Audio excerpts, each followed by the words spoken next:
Hello students, आज हम BSc second year का टॉपिक द्वितीय एवं तृतीय संक्रमण श्रेणी के तत्वों का सामान्य गुण यानी कि general characteristics of elements of second and third transition series के बारे में अध्ययन करेंगे। तो आइए देखिए, वीडियो स्टार्ट करते हैं कि आपका द्वितीय संक्रमण श्रेणी में इटीरियम 39 से लेकर के कैडमियम 48 तक के 10 तत्व होते हैं, जो मैंने आपको इलेक्ट्रॉनिक विन्यास में से पहले वीडियो में बताया था। यह श्रेणी 4D संक्रमण श्रेणी भी कहलाती है। आपको पता है कि इसका जो डी अंतिम कोष जो दो अपूर्ण होते हैं वो उसका डी कोष होता है, उसमें 4D यानी कि आपके 4D में संक्रमण श्रेणी आती है, यानी 4D ब्लॉक में इसके एलिमेंट्स भरते हैं जो अपूर्ण होते हैं।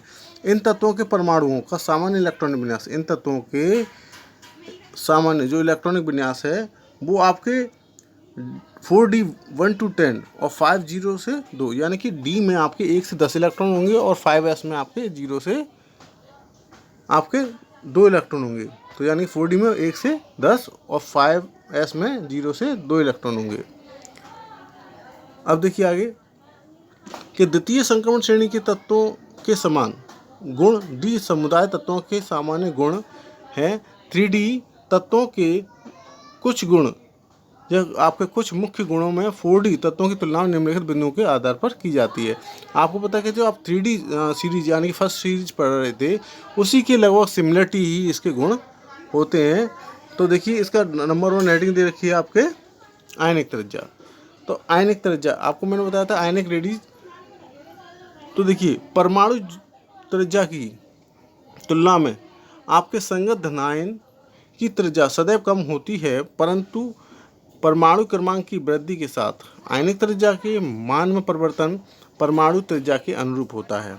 इस प्रकार परमाणु क्रमांक वृद्धि के साथ संगत ऑक्सीकरण अवस्था में द्वितीय संक्रमण श्रेणी के तत्वों की आयनिक त्रिज्या क्रमशः कम होती है।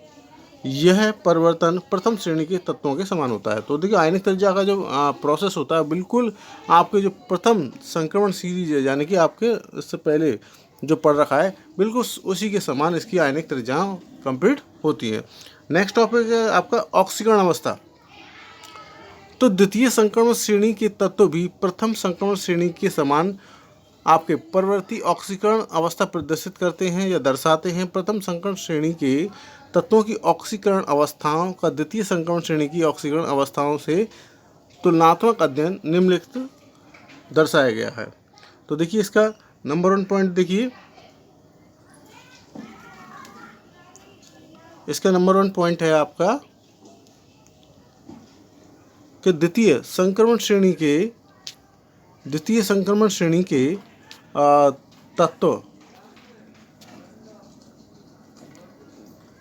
द्वितीय संक्रमण श्रेणी के तत्व उच्चतम ऑक्सीकरण अवस्था +8 भी दर्शाते हैं, यानी कि प्रथम संक्रमण श्रेणी की जो ऑक्सीकरण अवस्था थी उसमें +7 तक दर्शाया गया था जो मैग्नीशियम का था। वह द्वितीय संक्रमण श्रेणी के तत्व उच्चतम ऑक्सीकरण अवस्था यानी कि +8 भी दर्शाते हैं, जैसे कि Ru4 प्रथम संक्रमण श्रेणी के तत्व +8 ऑक्सीकरण अवस्था नहीं दर्शाते।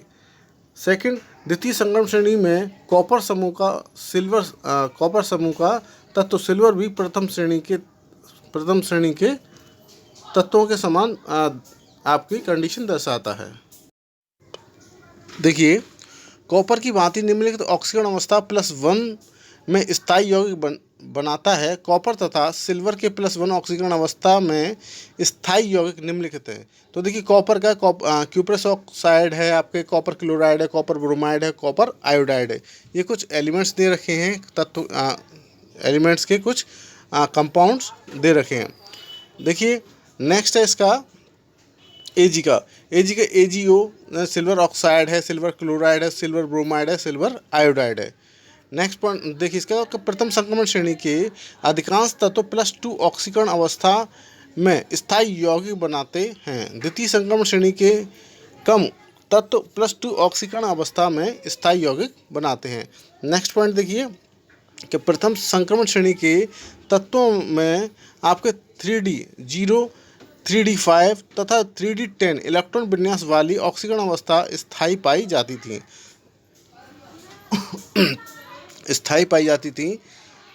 जो मैंने आपको बताया था इलेक्ट्रॉनिक विन्यास बताया था प्रथम संक्रमण श्रेणी वाले, तो उसमें मैंने कुछ एलिमेंट बताया कि जहाँ 3D ऑर्बिटल में जो 3D ऑर्बिटल है उसमें अगर एक भी इलेक्ट्रॉन नहीं होगा तभी स्थायी होगा और अर्धपूर्ण भरा होगा, यानी 3D 5 यानी कि डी में 5 इलेक्ट्रॉन होंगे तो वो भी अधिक स्थायी होगा, और 3D 10 यानी कि डी में आपको पूरे 10 इलेक्ट्रॉन होंगे वो भी अधिक स्थायी संरचना या स्थायी कंडीशन अपने आप को एब्जॉर्व कर लेगा।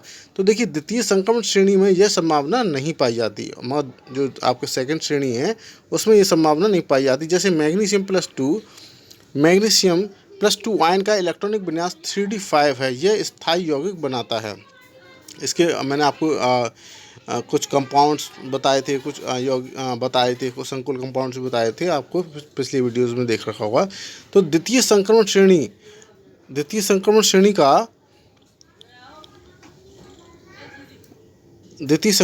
का Tc+2 ऑक्सीकरण अवस्था में यौगिक नहीं बनाता, यानी कि Tc आपका जो एलिमेंट्स है वो +2 ऑक्सीकरण अवस्था में यौगिक नहीं बनाता।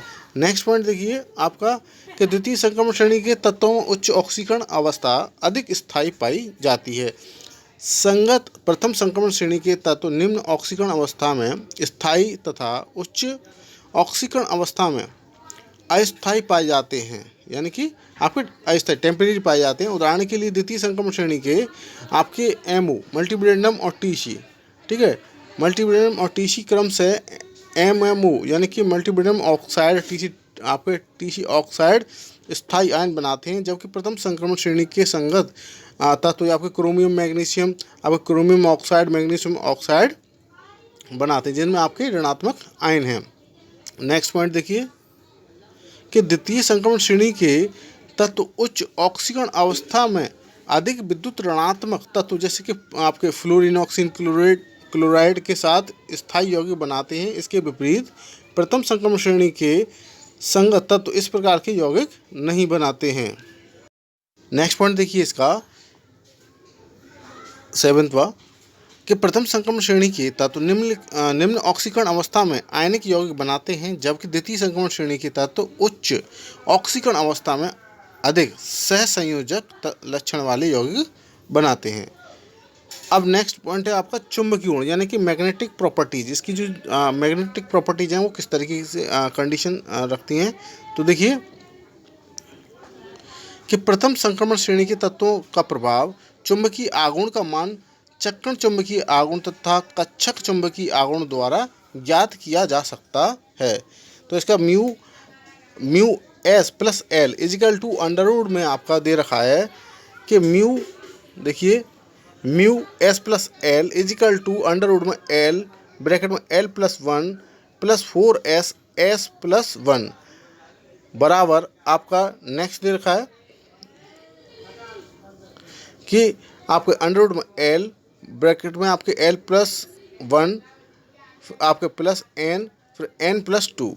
तो ये प्रथम संक्रमण श्रेणी के तत्वों का प्रभावी चुंबकीय आघूर्ण केवल चक्रण मान के बराबर पाया जाता है, जैसे mu S equal to under root में एन ब्रैकेट में एन प्लस 2। इस कारण प्रथम संक्रमण श्रेणी के तत्वों में कक्षक आघूर्ण का मान अन्य परम आयन के अणुओं की उपस्थिति में संकुचित हो जाना है। द्वितीय संक्रमण श्रेणी के तत्वों के लिए चक्रण एवं कक्षक चुंबकीय आघूर्ण के सार्थक अन्योन्य क्रिया होती हैं। अतः क्रिया संक्रमण श्रेणी के तत्वों का चुंबकीय आघूर्ण जो निम्नलिखित है। सूत्र है आपका कि mu E F equal to G under root में जे ब्रैकेट में जे प्लस 1 बी एम, या कि जी आपको बाहर लेते हैं तो जी इजिकल टू 1 प्लस आपके जे ब्रैकेट में J plus 1 plus S plus 1 minus L bracket में L plus 1 upon 2j bracket में आपके जे प्लस 1। यहाँ पर आपके देखिए कि जे बराबर परिणामी अंतर क्वांटम अंक यानी कि आपके ठीक है क्वांटम नंबर है, एस दे रखा है आपका परिणामी चक्कर क्वांटम अंक और एल दे रखा है परिणामी कक्षक क्वांटम अंक। अब देखिए नेक्स्ट टॉपिक है आपका स्पेक्ट्रल गुण, ठीक है, स्पेक्ट्रल प्रॉपर्टीज। तो देखिए संक्रमण तत्वों के आयन या जटिल यौगिक दृश्य एवं परावैंगनी क्षेत्रों में इलेक्ट्रॉनिक स्पेक्ट्रा देते हैं। अवशोषण स्पेक्ट्रा निम्न ऊर्जा स्तर से उच्च ऊर्जा स्तर पर इलेक्ट्रॉन के संक्रमण के लिए आवश्यक ऊर्जा दर्शाता है। उत्सर्जन स्पेक्ट्रा ऊर्जा का वह मात्रा दर्शाता है या वह मात्रा दर्शाते हैं जो आपके इलेक्ट्रॉन के उच्च ऊर्जा स्तर में से या निम्न ऊर्जा स्तर तक संक्रमण उत्पन्न होते हैं। एक रंगीन विलयन का स्पेक्ट्रम स्पेक्ट्रोमीटर से आसानी से नापा जा सकता है। यह दृश्य स्पेक्ट्रम कहलाता है। जब किसी संकुल में श्वेत प्रकाश पड़ता है तब वह उसमें से कुछ अवशोषित कर लेता है, यानी कुछ प्रकाश को अवशोषित कर लेता है तथा शेष परावर्तित कर देता है। ऐसी अवस्था में ही संकुल रंगीन दिखाई पड़ता है। रंगीन संकुल द्वारा यह अवशोषण स्पेक्ट्रम के दृश्य क्षेत्र आपके 4000 एंगस्ट्रॉम से लेकर के 7000 एंगस्ट्रॉम तरंग दैर्घ्य के मध्य होता है। अतः किसी रंगीन आयन के दृश्य अवशोषण स्पेक्ट्रम की सहायता से संकुल के रंग को बताया जा सकता है। तो संक्रमण आयन के स्पेक्ट्रा मुख्यतः इलेक्ट्रॉनिक विन्यास पर निर्भर करता है। तो ये इसकी प्रॉपर्टीज़ थी कुछ जो कंप्लीट होती हैं, और इनके जो कुछ पॉइंट हैं वो नेक्स्ट वीडियो में आपको बताते हैं।